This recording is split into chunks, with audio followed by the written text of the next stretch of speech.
ஆவணி வந்தது புண்ணிய சதுர்த்தி நாளும் பிறந்ததம்மா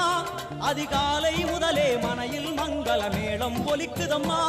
கஜமுகனின் வரவை காண குடும்பம் வாசலில் கூடுதம்மா மாக்கோலம் இட்டொரு மனை மேல் வந்தான் ஆரத்தியாகுதம்மா கணபதி ராஜா